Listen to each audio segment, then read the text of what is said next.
दोस्तों नमस्कार। 4PM गुजरात पर आप सभी का बहुत बहुत स्वागत है। मैं हूं आपका दोस्त मयूर जानी। दोस्तों इस कार्यक्रम की शुरुआत करूं उससे पहले मुझे एक अपील करनी है ना। और वो बड़े पर्सनल एक्सपीरियंस से मैं कह रहा हूं आपको। मेरा एक बहुत ही करीबी स्वजन जो है, मैं डिटेल में नहीं जाऊंगा क्योंकि है वैसे बहुत ही पारिवारिक बात, लेकिन जो जो दुर्घटना हुई है उससे मैं काफी पीड़ित हो चुका हूं। मैं काफी अंदर से हिल चुका हूं। ये परसों की बात थी। हमारा बहुत ही करीबी स्वजन जो है, उसका सिर्फ 21 साल का बेटा मेरे परिवार का है। मेरे परिवार का मतलब मेरे बिल्कुल नजदीकी रिश्तेदार का जो लड़का 21 साल का, और वो अपने दोस्तों के साथ अपने चाचा की गाड़ी को लेकर, कार को लेकर एक बहुत प्रसिद्ध मंदिर है सारंगपुर हनुमान जी का, वहां घूमने के लिए, दर्शन करने के लिए गया। और सभी लड़के 20-21 साल के थे। और फिर वो दूसरे दिन जब वापस अपने शहर जा रहे थे, तब उनका एक्सीडेंट हुआ। जब एक्सीडेंट हुआ तो उनमें से 2 लड़के बुरी तरह से घायल हुए। 3 लड़कों को छोटी मोटी चोट लगी।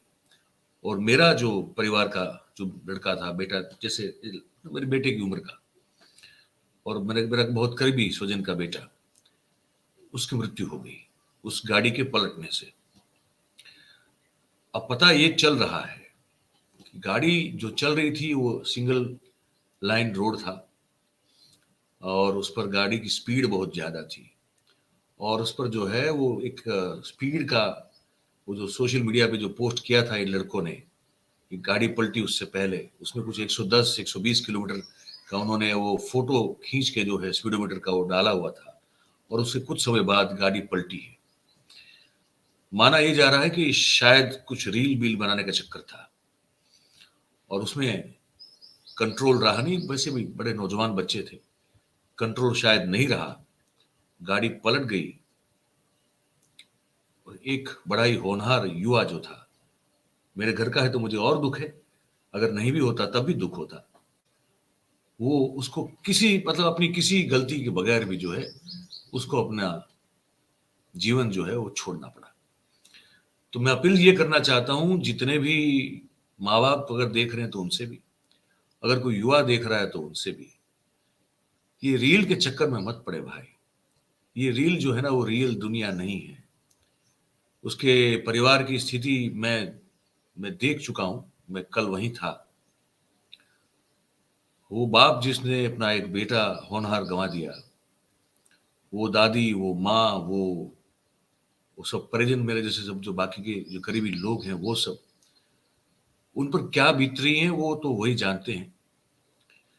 पर वो लड़का जो चला गया, वो क्या कर सकता था अगर इस रील के चक्कर में वो जो युवा लोग थे साथ में, अगर वो उसमें नहीं पड़ते, या तो उस तरह से इतनी तेजी से गाड़ी नहीं चलाते, तो वो सब जो है उनमें से मतलब जो 2 आईसीयू में, कल तक था 2 लोग लड़के आईसीयू में हैं।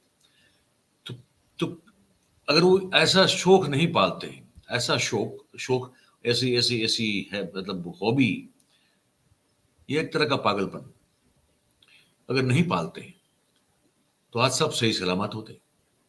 तो जीवन में करने के लिए बहुत कुछ रखा है तो वो करते।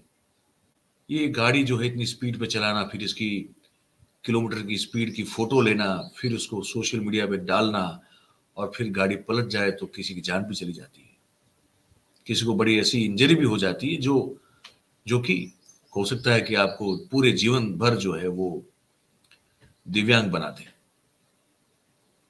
तो ऐसे रील बनाने का क्या चक्कर है भाई? इससे क्या मिलता है आपको? थोड़े बहुत लाइक्स मिल जाते हैं, थोड़े बहुत कमेंट्स मिल जाते हैं, और वो तो मई दानव की मायावी दुनिया है। उसमें आपको कुछ मिलेगा नहीं, आप कुछ पाएंगे नहीं। आपको जो पाना है, जो कुछ अगर मिलना भी है कुछ जीवन में, तो वो वास्तविकता में जीने से है।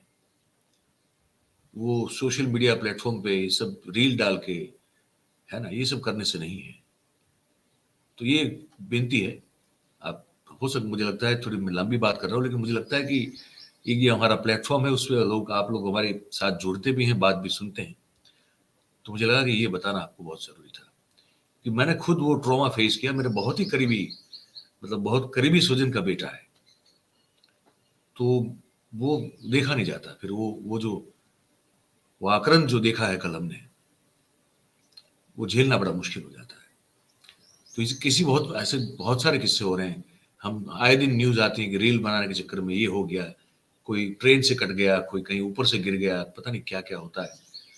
तो उससे बाहर निकल जाए। अगर आपने आस-पास के कोई अगर व्यक्ति या कोई युवा इस रील बनाने के नशे में अगर धुत है, तो उसको भी समझाइए। 2 हाथ जोड़ के विनती है। अब एक बात मैं कहना चाहता हूँ आपको, वो ये है कि हमारे यहाँ गुजरात में खबर जो है, उसमें ये गुजरात सेंट्रिक है। चैतर वसावा आम आदमी पार्टी के डेडियापाड़ा से जो विधायक है, जिन पर एक मुकदमा दायर किया गया, उनको कुछ अरसे तक जेल में रखा गया, वन कर्मी को धमकाने के मामले में और फायरिंग करने के मामले में। वो फिर जमानत पर छूटे हैं और उसके बाद आम आदमी पार्टी उनको बिल्कुल पूरी तरह से सपोर्ट करने में व्यस्त हैं। अरविंद केजरीवाल खुद आए थे, उनके समर्थन में सभा भी की थी, आप सब जानते हैं, हमने उसको रिपोर्ट किया था। अब उनको भरूच विधानसभा क्षेत्र से आम आदमी पार्टी ने डिक्लेयर कर दिया कि ये हमारे प्रत्याशी, भरूच विधानसभा नहीं, भरूच लोकसभा क्षेत्र से, और पिछले 7 टर्म से वहां पे जो चुन के आ रहे हैं वो भी आदिवासी हैं, मनसुख वसावा। और मनसुख वसावा अपने बेबाक बोलने पर जाने जाते हैं, बोलबोले पने पर जाने जाते हैं। और चेतर वसावा ने उनको कर दिया चैलेंज। उनको नहीं किया, सिर्फ मोदी, सिर्फ मनसुख वसावा को नहीं, उन्होंने प्रधानमंत्री को चैलेंज किया, राहुल गांधी को चैलेंज किया, अहमद पटेल की जो सुपुत्री है मुमताज पटेल, उनको भी चैलेंज किया, कोई भी आके यहाँ पे खड़ा हो जाए हमारे सामने। पर ये लोकसभा चुनाव जो आने वाला है, वो तो हम ही जीतेंगे। तो वहां से बवाल शुरू हुआ है। पहले वो स्पीच छोटी सी आपको सुना दें, उसके बाद फिर आगे बढ़ते हैं। नरेंद्र मोदी मारी सामे उम्मीदवार हसे के राहुल गांधी हसे के मुमताज पटेल हसे, भरूच लोकसभा में चैतर वसावा ने रोकवा वाला कोई ना ताकत नहीं कि चैतरभाई ने जीतता रोके। इस छोटी सी स्पीच ने हंगामा खड़ा कर दिया है। चेतर वसावा ये कह रहे हैं कि मैं तो लड़ूंगा भरूच लोकसभा, मेरे सामने अगर प्रधानमंत्री मोदी आके लड़े या राहुल गांधी आके खुद लड़े या तो अहमद पटेल की जो बेटी हैं मुमताज पटेल, वो आके लड़े, मुझे हराने की ताकत किसी में नहीं है, क्योंकि लोगों का समर्थन जो है वो मेरे साथ है। अब इसको लेकर जो मनसुख वसावा है बड़े परेशान हो गए, तो उन्होंने अपनी एक बात कर दी, वो भी आपसे। चैतर वसावाનું જે સ્ટેટમેન્ટ મેં સાંભળ્યું કે નરેન્દ્રભાઈ મોદી અહીંયા ભરૂચ લોકસભા લડવા આવે તો પણ હું, અથવા તો પ્રચારમાં આવે, જે સ્ટેટમેન્ટ એની રીતના કર્યું, પણ એક નંબરનો મૂર્ખ સમજુ છું હું, બહુ સમજી વિચારીને બોલું છું। આ મૂર્ખામી કરે છે। ક્યાં નરેન્દ્ર ને ક્યાં ચૈતર વસાવા? નરેન્દ્રભાઈ મોદીનું વ્યક્તિત્વ તો જો વિશ્વવ્યાપી નેતા છે। અને હું તો એમ ચાલો હું ચૈતર વસાવાને હું કહું છું, ચેલેન્જ કરું છું ચૈતર વસાવાને, અથવા તો ઈશુદાન ગઢવીને હું કહું છું, અથવા તો કેજરીવાલને હું કહું છું, તો નરેન્દ્રભાઈ મોદીની સામે તમે વારાણસી લોકસભામાં લડો। तो मनसुख वसावा ने ये कह दिया कि चेतर वसावा मूर्ख है, और मैं बहुत समझ बूझ के बोल रहा हूं, मैं कोई आवेश में आके बात नहीं कर रहा हूं। उन्होंने कहा कि अगर प्रधानमंत्री प्रचार में भी आते हैं तब भी दोनों के बीच में विराट फर्क है व्यक्तित्व का, कहाँ मोदी साहब और कहाँ चेतर वसावा। और फिर उल्टा चैलेंज दे दिया कि अगर मैं कहता हूं कि ऐसी अगर आपकी ताकत है आप में, तो नरेंद्र मोदी साहब के खिलाफ बनारस में जाके केजरीवाल साहब लड़ लें, या तो गुजरात प्रदेश आम आदमी पार्टी के जो कन्वीनर हैं ईशुदान गढ़वी साहब वो लड़ ले, या तो ये चेतर वसावा खुद लड़ ले। खैर, ये इससे जो है वो आदिवासी समाज में एक तरह से माहौल काफी गर्म हो चुका है उस पूरे बेल्ट में, ये दोनों की लड़ाई को लेकर। देखो, मनसुख वसावा को आप डिस्काउंट तो नहीं कर सकते 7 टर्म से, पिछले 7 टर्म से वो सांसद हैं भारतीय जनता पार्टी के, मतलब ये समझ लीजिए कि जब नरेंद्र मोदी साहब का भी दौर शुरू नहीं हुआ था बतौर चीफ मिनिस्टर ऑफ गुजरात, उससे पहले से वो चुन के आ रहे हैं उसी सीट पे, ये कह सकते हैं।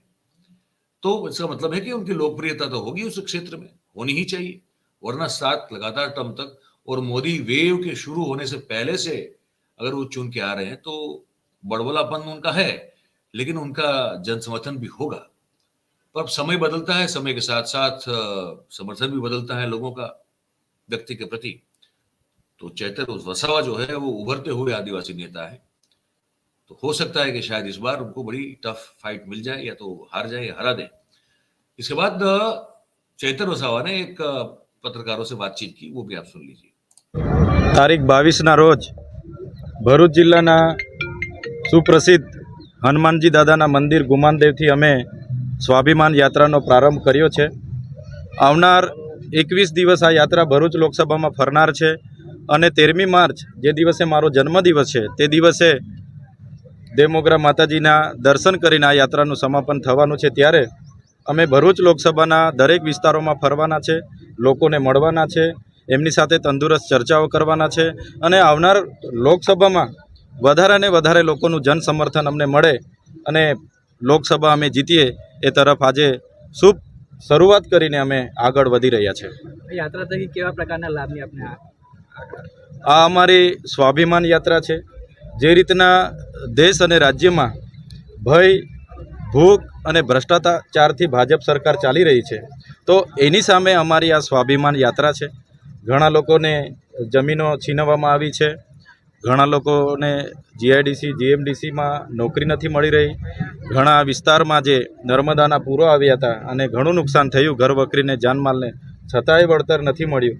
ત્યારે આજે અમે લોકોની વચ્ચે જઈએ છીએ અને ચોક્કસ આવનાર દિવસોમાં લોકસભામાં અમે જીતવાના છે. ત્યારે જે રીતના ધારાસભ્ય બન્યા પછી ક્યારેય અમે એક દિવસ પણ આરામ નથી કર્યો, એવી જ રીતના લોકસભા જીતીને પણ લોકોની વચ્ચે રહીશું, લોકોની નાની મોટી સમસ્યામાં ન્યાય આપવાનું કામ કરીશું અને લોકો માટે સડકથી લઈને સદન સુધી આદિવાસી સમાજ હોય, માઇનોરિટી હોય, દલિત હોય, ખેડૂત હોય, વેપારી હોય કે મહિલા હોય, તમામ માટે અમે અવાજ બનીને સંસદ ભવનમાં ગુંજીશું. એ રીતના અમે આજે આગળ પ્રયાસ કરી રહેલા છીએ.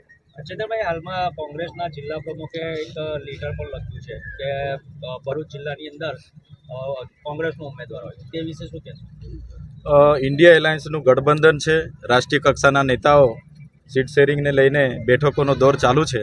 ત્યારે આવનાર દિવસોમાં ભરૂચ લોકસભા પરથી આમ આદમી પાર્ટીના ઉમેદવાર તરીકે મને જ્યારે અમારા રાષ્ટ્રીય અધ્યક્ષે જાહેર કર્યા છે, ત્યારે ચોક્કસપણે હું માનું છું ઇન્ડિયા ગઠબંધનમાં ભરૂચ લોકસભા અમને મળશે, અમને સ્વીકારશે અને અમે બધા સાથે રહીને, કોંગ્રેસના તમામ સાથી મિત્રો અમે બધા સાથે રહીને આવનાર દિવસોમાં ભાજપને કઈ રીતના પરાસ્ત કરવાનો છે એ દિશામાં અમે કામ કરીશું. ચેતરભાઈ, જો આ ગઠબંધનમાં ના સપોર્ટ થાય તો ભાજપને કેટલું નુકસાન થશે કે ફાયદો થશે?